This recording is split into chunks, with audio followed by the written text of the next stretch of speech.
Hello, good day to you. It's me, Andy, and this is Talkin Really. Today's story is in The Guardian. It's Rishi-Washi and a story about the mounting debt for benefit claimants, mainly those on UC.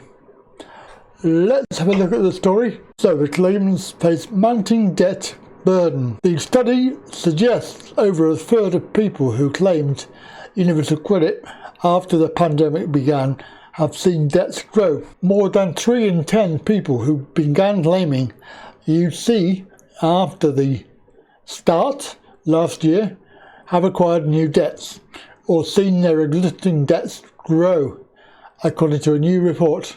The study, which will add pressure to Rishi-Washi not to cut the levels of support, that's the referring to the £1,000, the £20 a week, finds that of almost 6 million people who are currently claiming it, about 3 in 5 made a new claim in 2020. The new claimant families have taken a major hit on income, even after the vital £20 a week uplift was introduced. Based on a poll, the foundation found that 45% reported seeing their income fall by at least a quarter, by 34% said they had reduced by at least 2/5. Almost a third, 31%, of new claimant families had either acquired new debts or gone further into debt, while about 21% had fallen behind on payments. With the £20 a week increase due to be dropped in the budget by Rishi-Washi, 61% of claimant families say that they will struggle to keep up or will fall behind. The foundation study said that they would be people who have either lost their jobs and gone on benefit or have suffered a large reduction in pay, including many who have been furloughed, meaning that they were newly entitled to an element of support because of their income needs. There was tension within the cabinet last week with the discussions between Miss Cup of Coffee, apparently less than enthusiastic about a plan by Rishi-Washi to give a payment of at least £500 to claimants rather than extend the weekly uplift beyond April. The Treasury concerned that paying people an extra £1,000 a year in benefits, which is an extra £6 billion on the welfare budget, will require more painful cuts. Yeah, right. Obviously, Coffee told the Select Committee that a one-off payment did not seem the best way to proceed. We did a video about that the other day.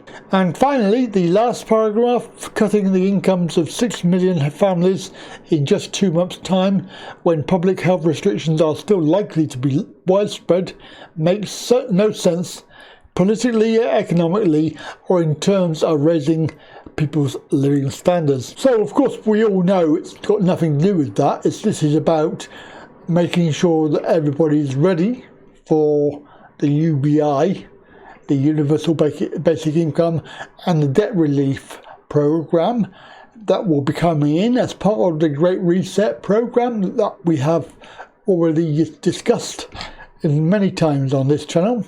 The idea is that people will be so desperate to get rid of their debts, and they will be happy to have some income.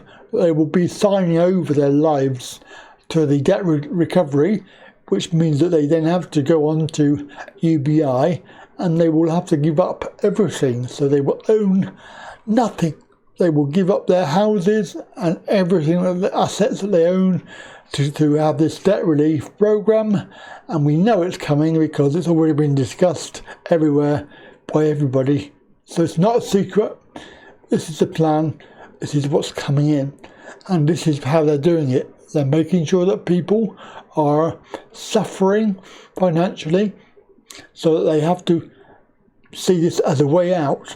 And just like the jib jab, people will line up for it and they'll be giving away what they give, what they have, what they own, and of course bringing the World Economic Forum's completely ludicrous statement alive, which is you will owe nothing and you will be happy. So there you go, that's how they do it, and basically this story is part of that process. Right, have a good day, catch you next video.